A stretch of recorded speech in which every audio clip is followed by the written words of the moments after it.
Assalamualaikum warahmatullahi wabarakatuh. Perkenalkan, saya Sabila Devina Putri dengan NIM 2316 dari kelas H2 akan mempresentasikan PMK terbaru pemeriksaan pajak, apa yang berubah dan dampaknya bagi wajib pajak. Yang pertama ada ketentuan umum pemeriksaan. Pemeriksaan pajak adalah serangkaian kegiatan menghimpun dan mengolah data, keterangan, atau bukti yang dilaksanakan secara objektif dan profesional berdasarkan suatu standar pemeriksaan. Sedangkan pemeriksa pajak merupakan pegawai negeri sipil di lingkungan Direktorat Jenderal Pajak atau tenaga ahli yang ditunjuk oleh Direktorat Jenderal Pajak yang diberi tugas, wewenang, dan tanggung jawab untuk melaksanakan pemeriksaan. Pemeriksaan bukti permulaan adalah pemeriksaan yang dilakukan untuk mendapatkan bukti permulaan tentang adanya dugaan telah terjadi tindak pidana di bidang perpajakan. Pemeriksaan ulang merupakan pemeriksaan yang dilakukan terhadap wajib pajak yang telah diterbitkan surat ketetapan pajak atau surat ketetapan pajak bumi dan bangunan dari hasil pemeriksaan sebelumnya untuk jenis pajak dan masa pajak, bagian tahun pajak atau tahun pajak yang sama. Selanjutnya ada kewenangan, tujuan, tipe, ruang lingkup, dan kriteria pemeriksaan. Kewenangan pemeriksaan menurut pasal 29 ayat 1 KUP, Direktur Jenderal Pajak berwenang melakukan pemeriksaan untuk menguji kepatuhan pemenuhan kewajiban perpajakan, wajib pajak, dan untuk tujuan lain dalam rangka melaksanakan ketentuan peraturan perundang-undangan perpajakan. Selanjutnya ada tujuan pemeriksaan. Yang pertama, menguji kepatuhan pemenuhan kewajiban perpajakan wajib pajak. Yang kedua, tujuan lain dalam rangka pelaksanaan perundang-undangan perpajakan. Selanjutnya ada ruang lingkup pemeriksaan, meliputi 1. Beberapa atau seluruh jenis pajak untuk satu atau beberapa masa pajak, bagian tahun pajak, tahun pajak, satu atau beberapa objek pajak bumi dan bangunan. Jenis pajak yang menjadi objek pemeriksaan.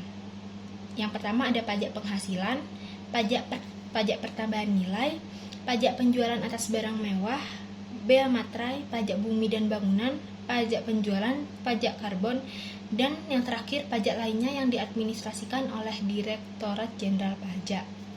Tipe pemeriksaan ada 3. Yang pertama ada pemeriksaan lengkap. Pemeriksaan lengkap merupakan menguji seluruh pos dalam surat pemberitahuan secara mendalam.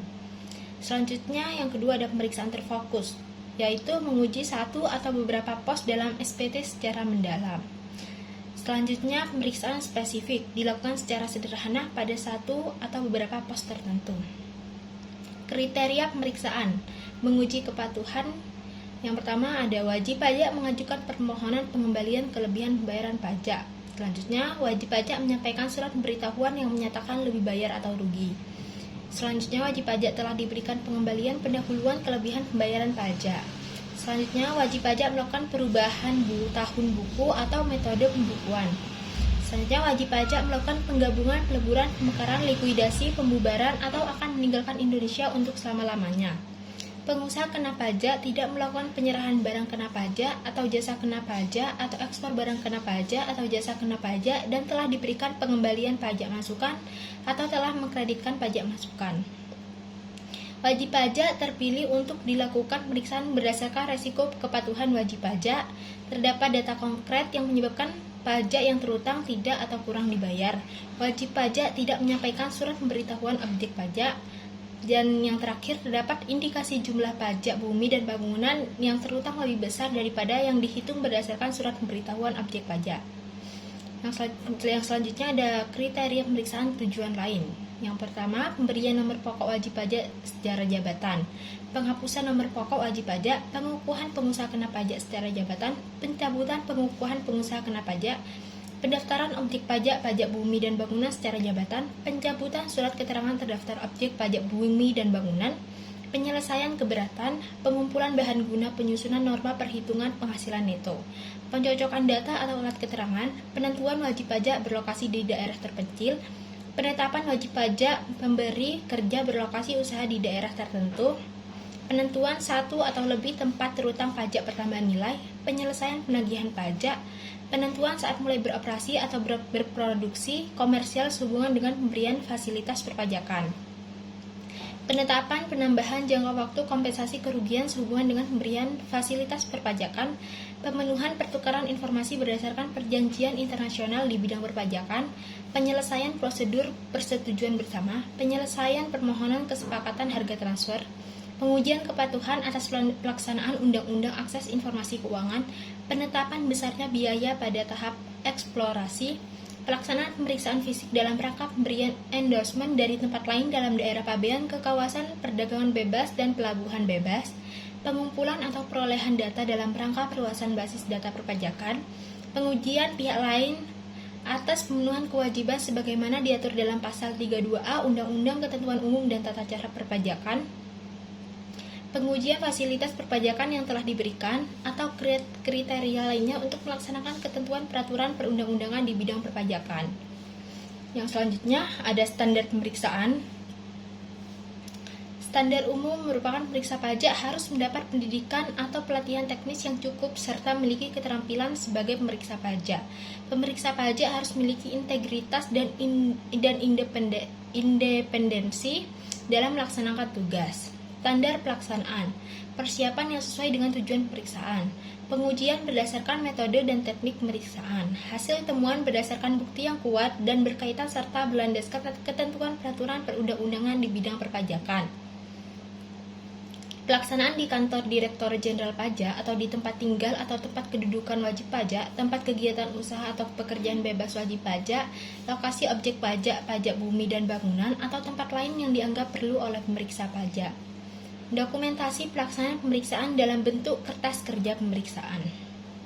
Standar pelaporan. Laporan hasil pemeriksaan disusun berdasarkan kertas kerja pemeriksaan. Laporan hasil pemeriksaan memuat tentang pelaksana pemeriksaan, simpulan dan usulan pemeriksa pajak, serta dapat memuat pengungkapan informasi lain yang terkait dengan pemeriksaan. Yang terakhir ada jangka waktu pemeriksaan. Jangka waktu pemeriksaan untuk jangka waktu pengujian paling lama 5 bulan untuk pemeriksaan lengkap, paling lama 3 bulan untuk pemeriksaan terfokus, paling lama 1 bulan untuk pemeriksaan spesifik. Jangka waktu pembahasan akhir 30 hari, mulai SPHP, tanggapan SPHP, pembahasan akhir, dan pembuatan laporan pemeriksaan atau LHP. Perhitungan jangka waktu pengujian sejak surat pemberitahuan pemeriksaan disampaikan sampai dengan SPHP disampaikan. Pembahasan akhir dan pelaporan sejak SPHP disampaikan sampai dengan tanggal laporan atau LHP. Selanjutnya, perpanjangan jangka waktu pemeriksaan. Umumnya tidak ada perpanjangan, maksimal 4 bulan khusus untuk audit grup usaha, transfer pricing, dan transaksi khusus terindikasi rekayasa keuangan.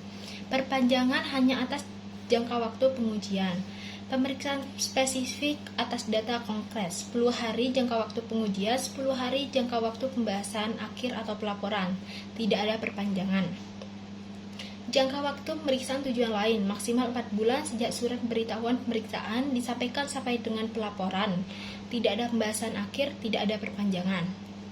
Sekian dari saya, kurang lebihnya mohon maaf. Terima kasih. Wassalamualaikum warahmatullahi wabarakatuh.